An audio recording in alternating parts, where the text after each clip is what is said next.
Shalom, sahabat-sahabat terkasih.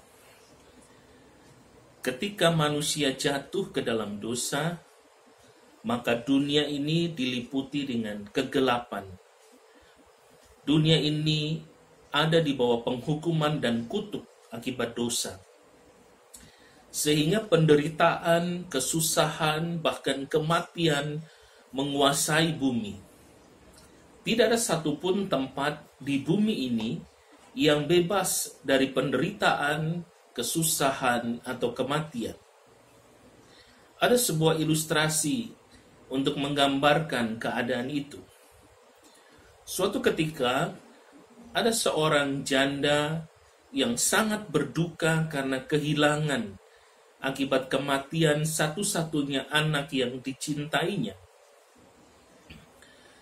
Ia menangisi anak ini dan sambil membawa jenazah anaknya, dia membawanya di hadapan seorang yang dia anggap bisa memberikan solusi, seorang guru yang bijaksana. Guru ini mengamati wanita itu, dan dia melihat bahwa wanita itu sangat sedih. Wanita ini berharap guru itu akan memberikan sebuah ramuan yang sakti, yang bisa menghidupkan kembali anaknya yang sudah mati.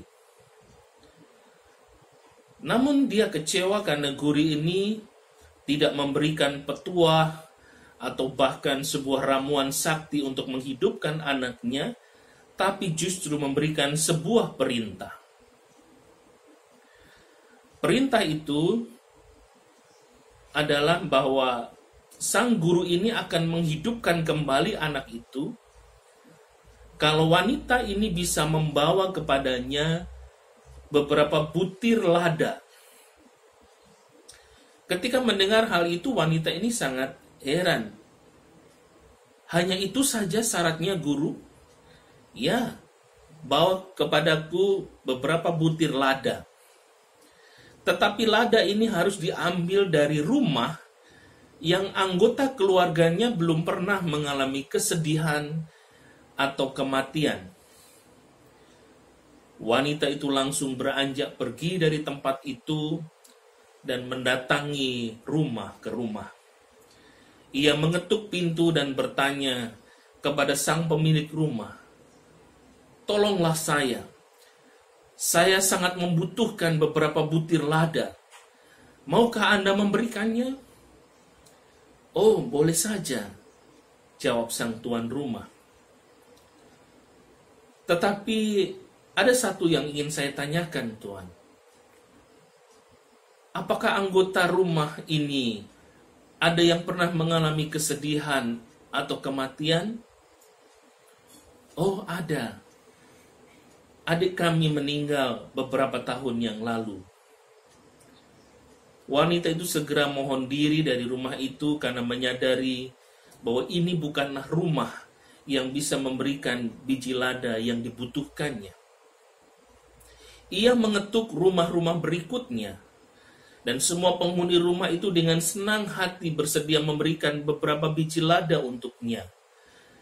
Tetapi wanita ini mendapati tidak ada satupun rumah yang terhindar dari kesedihan atau kematian sanak saudara mereka. Ada yang berkata, "Usaha kami bangkrut. Ibu kami dirawat karena penyakit yang parah. Saudara ipar kami meninggal dalam sebuah kecelakaan minggu yang lalu," dan sebagainya. Kemanapun dia pergi, dari gubuk sampai ke istana, tidak ada satupun tempat yang memenuhi syarat. Tidak pernah ada kesedihan dan kematian yang ada di dalam rumah itu.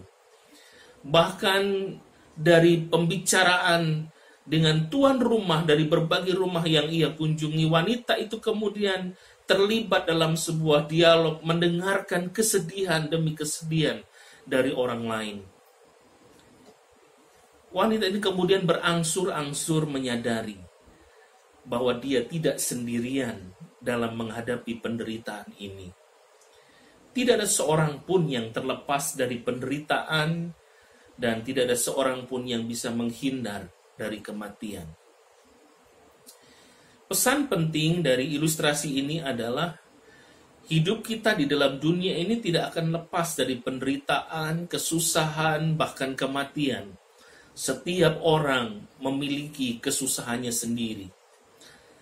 Sikap kita adalah jangan merenungi hidup ini dalam kesedihan. Tetapi lihatlah hal-hal baik yang ada pada diri kita, ucapkanlah syukur, dan hadapilah kenyataan dengan ketegaran, keberanian, dan keyakinan pada penyertaan Tuhan.